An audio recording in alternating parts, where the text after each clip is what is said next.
What if I tell you that one of the trends that we're seeing right now in real estate is not homes getting larger, but actually smaller? And this is a good and a bad thing because it's just different. It's completely different, in my opinion. I'm not sure that we're going to see it here in Utah. What There's do you actually a think? few communities right now. Here is the catch on tiny homes. Tiny homes.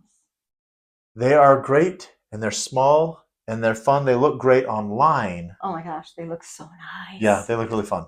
But Yeah. are they livable?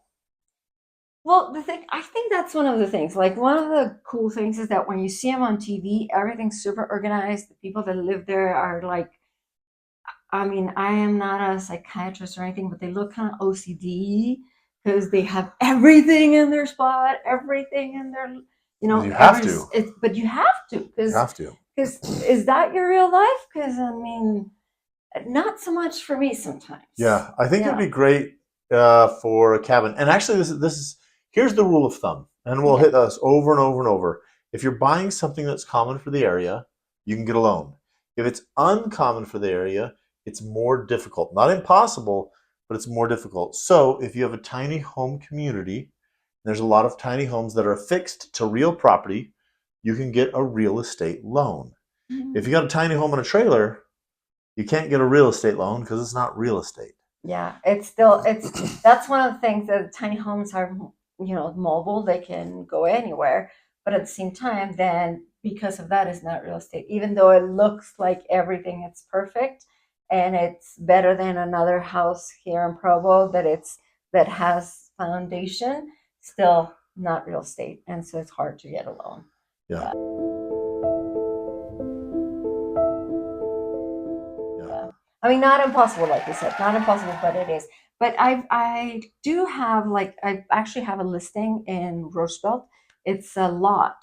And because of how it's measured right now and the setbacks and everything, you can only put a tiny home. Interesting. So they are saying, if you bring your tiny home, we will allow you to do that, even though it will kind of eat some of the setbacks, like by setting it up.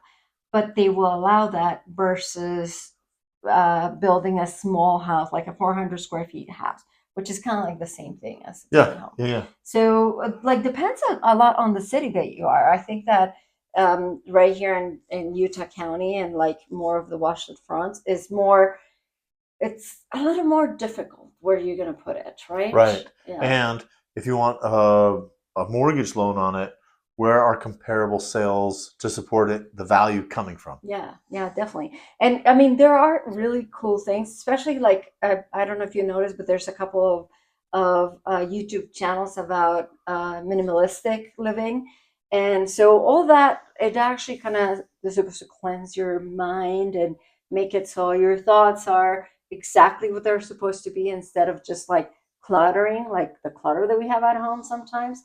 And so it is like a good thing, and I think that's probably why we're trending to it and the affordability. Hmm. But sometimes because things are cheap doesn't mean that they're easy to get, right? I mean, Exactly. And that's the one of the upkeep big can be things. expensive because if you do want to keep it mobile, you're basically getting a heavy, weird-looking trailer.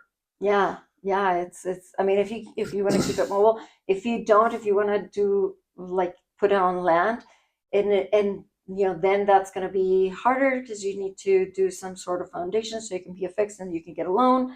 And so it's like a big deal. So beware if you're thinking maybe on investing in one of those.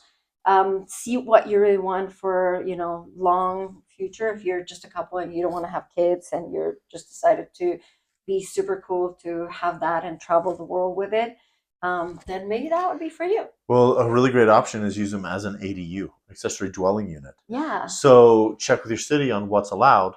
But if you have a tiny home in your house and you use it as a short-term rental, and then you take it sometime for yourself, your family to get away, that is a really good the plan. That would be a And good plan. or you can permanently affix it in your backyard, the same size as a shed, and that is really fun. I've actually done that on a few vacations, stayed in a tiny home. Yeah, So those are pretty cool. So if you're interested in knowing a little bit more about this, Or if you have in your mind, oh, what if I can put a tiny home in my backyard? This is huge.